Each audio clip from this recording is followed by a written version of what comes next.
एक बार महर्षि विश्वामित्र 100 वर्षों तक एक जगह तपस्या में खड़े रहे। इस दौरान उनके शिष्य गालव मुनि ने महर्षि विश्वामित्र की सेवा शुश्रूषा की। इससे महर्षि विश्वामित्र ने संतुष्ट होकर गालव मुनि से कहा, वत्स गालव, अब मैं तुम्हें आज्ञा देता हूँ कि तुम जहाँ चाहो जा सकते हो। गुरुदेव के इस प्रकार आदेश देने पर गालव ने प्रसन्नता प्रकट करते हुए मधुर वाणी में महातेजस्वी विश्वामित्र से पूछा, भगवान, मैं आपको गुरु दक्षिणा के रूप में क्या दूं? गालव की सेवा शुश्रूषा से भगवान विश्वामित्र उनसे बहुत प्रसन्न थे, अतः उनके उपकार को समझते हुए विश्वामित्र ने उनसे बार बार कहा, जाओ जाओ, मुझे तुमसे कोई दक्षिणा नहीं चाहिए। लेकिन फिर भी गालव मुनि बोले, भगवान, शास्त्र कहता है दक्षिणायुक्त कर्म ही सफल होता है, दक्षिणा देने वाला पुरुष ही सिद्धि को प्राप्त होता है। अतः कृपा करके बताए कि मैं गुरु दक्षिणा में आपको क्या दूं। इतने पर भी विश्वामित्र ने मना किया, लेकिन तपस्वी गालव बहुत अधिक आग्रह करने लगे। इस दुराग्रह का परिणाम ये हुआ कि महर्षि विश्वामित्र को क्षणिक क्रोध आ गया। अतः उन्होंने गालव मुनि से कहा, हे गालव, यदि तुम मुझे कुछ देना ही चाहते हो तो मुझे चंद्रमा के समान श्वेतवर्ण वाले ऐसे 800 घोड़े ला दो, जिनके एक ओर का कान श्याम वर्ण हो।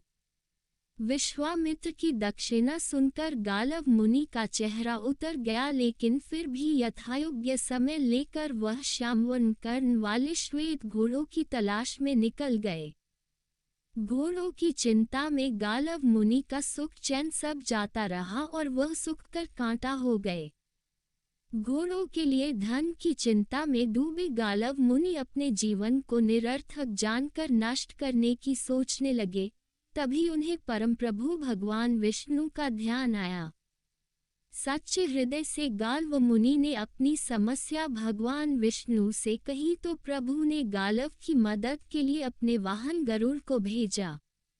गरुड़ ने चारों दिशाओं का वर्णन करके गालव से पूछा, हे द्विज श्रेष्ठ, मैं तुम्हें समस्त दिशाओं का दर्शन कराने के लिए उत्सुक हूँ, अतः तुम मेरी पीठ पर बैठ जाओ और बताओ कि हम पहले किस दिशा को चले।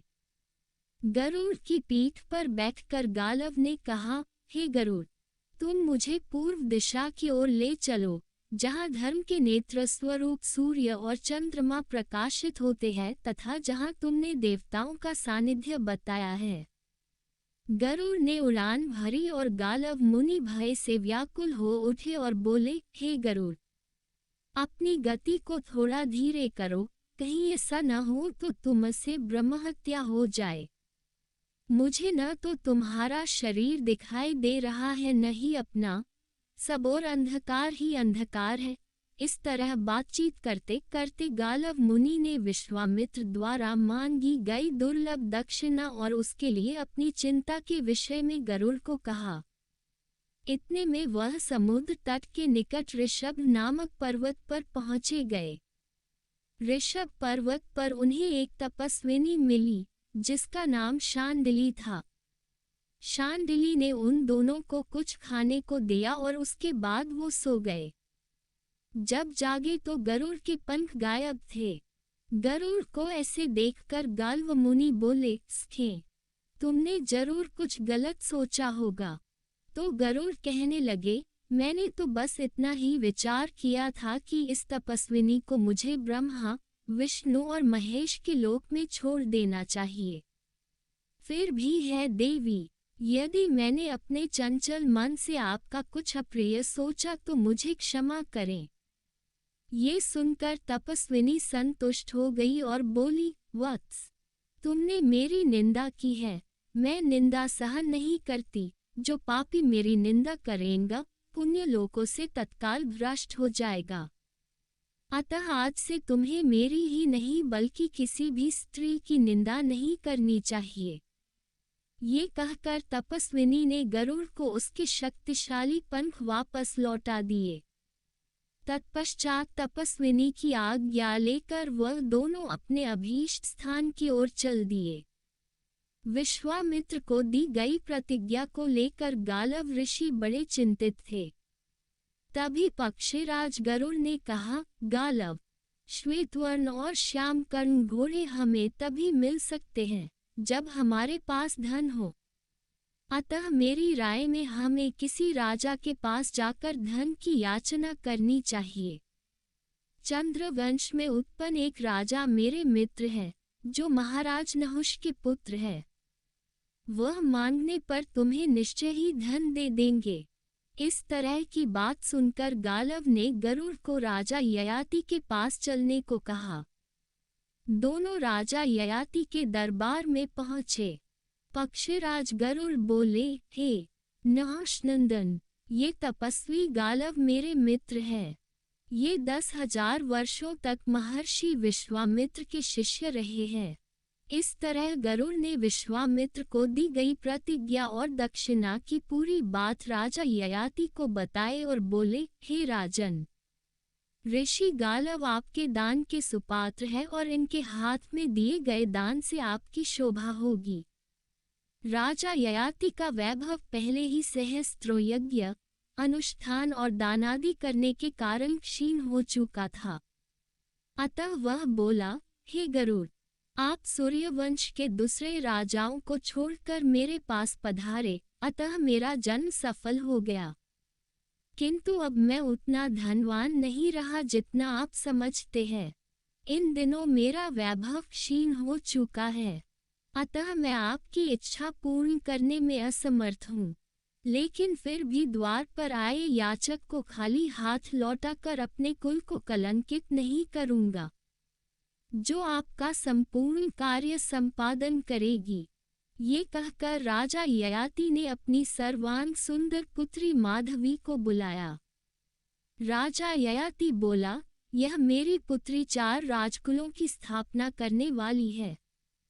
इसके रूप और सौंदर्य से आकृष्ट होकर देवता, मनुष्य और असुर आदि सब लोग इसे पाने की अभिलाषा रखते हैं। अतः आप इसे ले जाइए। इसके शुल्क के रूप में राजा आपको अपना राज्य भी दे देंगे। फिर 800 श्याम कर्ण और श्वेत वर्ण घोड़ों की तो बात ही क्या है। ये सुनकर गाल्व मुनि ने कहा, ठीक है राजन, मेरा मनोरथ पूर्ण होने के पश्चात फिर मिलूंगा। इतना कहकर गालव मुनि कन्या माधवी को अपने साथ लेकर चल दिए।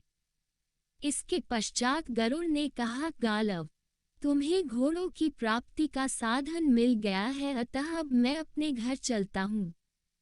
ये कहकर गरुड़ अपने घर को चल दिए। पक्षीराज गरुड़ के चले जाने के बाद गाल्व मुनि सोचने लगे कि ऐसा कौन सा राजा होगा जो इस देवकन्या का शुल्क देने में समर्थ हो। यह मन ही मन सोचते हुए गालव मुनि अयोध्या के राजा हर्यश्व के पास पहुँचे। राजा हर्यश्व चतुरंगिनी सेना और सभी प्रकार के धन धान्य से संपन्न थे। राजा हर्यश्व के पास जाकर गाल्व मुनि बोले, राजन, ये देवकन्या अपनी संतानों द्वारा वंश वृद्धि करने वाली है। तुम चाहो तो शुल्क देकर निश्चित अवधि तक इसे अपनी पत्नी बनाकर रख सकते हो। तब राजा हर्यश्व ने कहा, हे द्विज श्रेष्ठ, आपकी यह कन्या कई शुभ लक्षणों से युक्त और कई चक्रवर्ती पुत्रों को जन्म देने में समर्थ है। अतः उसके लिए आप समुचित शुल्क बताए। गालव मुनि बोले, राजन, इसके शुल्क के रूप में मुझे 800 चंद्रमा के समान श्वेत वर्ण और एक ओर से श्याम कर्ण घोड़े चाहिए। ये शुल्क चूका देने पर मेरी यह शुभ लक्षणा कन्या आपके तेजस्वी पुत्रों की जननी होगी। ये सुनकर काम से मोहित हुआ राजा हर्यश्व अत्यंत दीन स्वर में बोला, हे ब्राह्मण, जैसे घोड़े आपको चाहिए वैसे मेरे पास केवल 200 घोड़े ही हैं। लेकिन दूसरी जाति के कई घोड़े मैं आपको दे सकता हूँ। इसके बदले में मैं इस कन्या से केवल एक संतान उत्पन्न करूँगा। अतः आप मेरे इस शुभ मनोरथ को पूर्ण करें। ये सुनकर गालव मुनि थोड़े चिंतित हो गए। तब वह कन्या बोली, हे मुने, मुझे एक वेदवादी ब्राह्मण का ऐसा वरदान है कि तुम प्रत्येक प्रसव के अंत में फिर कन्या हो जाओगी। अतः आप 200 यथेष्ट घोड़ों के बदले मुझे राजा को सौंप सकते हैं। इस तरह 4 राजाओं से 200 घोड़े लेकर आप अपनी दक्षिणा जुटा सकते हैं। इससे मेरे रूप सौंदर्य पर कोई फर्क नहीं पड़ने वाला, अतः आप निश्चिंत रहिए।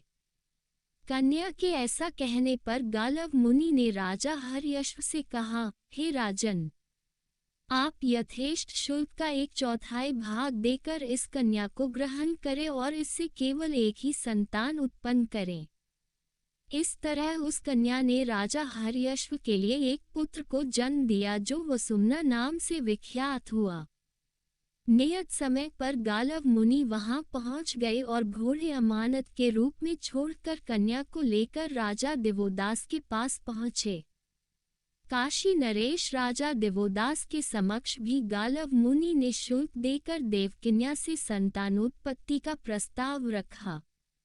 उनके पास भी यथेष्ट घोड़े केवल 200 ही थे, अतः उन्हीं के बदले उन्होंने नियत अवधि तक उस माधवी को उस राजा के पास छोड़ दिया। राजा दिवोदास से माधवी ने प्रतर्दन नाम पुत्र एक संतान उत्पन्न की। इसके पश्चात काशी नरेश को त्याग कर गालव मुनि के साथ हो गई। अपने कार्य की सिद्धि का मंतव्य लेकर गालव मुनि और माधवी दोनों भोज नगरी के राजा उशीन के पास पहुंचे और उनके सामने भी अपना मनोरथ रखा। लेकिन राजा उशीन के पास भी केवल 200 घोड़े ही मिले। 200 घोड़ों के बदले गालव मुनि ने माधवी को राजा उशीन के पास छोड़ दिया। माधवी ने राजा उशीन से सूर्य के समान तेजस्वी बालक को जन्म दिया जो शिवी के नाम से विख्यात हुआ। नियत अवधि के बाद गालव मुनि माधवी को लेने पहुंच गए। तभी राजा के दरबार में उन्हें पक्षीराज गरुड़ मिल गए। गरुड़ हंसते हुए बोले, ब्राह्मण, बड़े सौभाग्य की बात है कि आपका मनोरथ पूरा हो गया। तब गालव मुनि बोले, पक्षीराज, अभी तो दक्षिणा का 1/4 भाग बाकी है, जिसे शीघ्र ही पूरा करना होगा। तब गरुड़ बोले, अब इसके लिए तुम्हारा प्रयत्न व्यर्थ होगा, क्योंकि अब ऐसे और अधिक घोड़े किसी के पास नहीं है। तब गरुड़ के कहने से गालव मुनि 600 घोड़े लेकर विश्वामित्र के पास पहुंचे। गालव मुनि बोले, गुरुदेव, आपकी इच्छानुसार ये 600 घोड़े आपकी सेवा में प्रस्तुत है और शेष 200 के शुल्क के बदले आप इस कन्या को ग्रहण करें और इससे संतानोत्पत्ति करें। तब विश्वामित्र ने कन्या पर दृष्टिपात करते हुए कहा, गालव, तुम इसे पहले ही ले आते तो मुझे इससे 4 वंश प्रवर्तक पुत्र प्राप्त हो जाते। अब मैं इस कन्या का ग्रहण करता हूँ और घोड़े मेरे आश्रम में छोड़ दो। इस तरह विश्वामित्र ने माधवी के गर्भ से अष्टक नाम के एक पुत्र को जन्म दिया। तदंतर अष्टक को उत्तराधिकार में सभी और घोड़े और राजधानी देकर विश्वामित्र वन में तप करने निकल गए। इधर गालव मुनि भी विश्वामित्र के ऋण से उऋण होकर माधवी को अपने पिता राजा ययाति को लौटाकर वन में चले गए।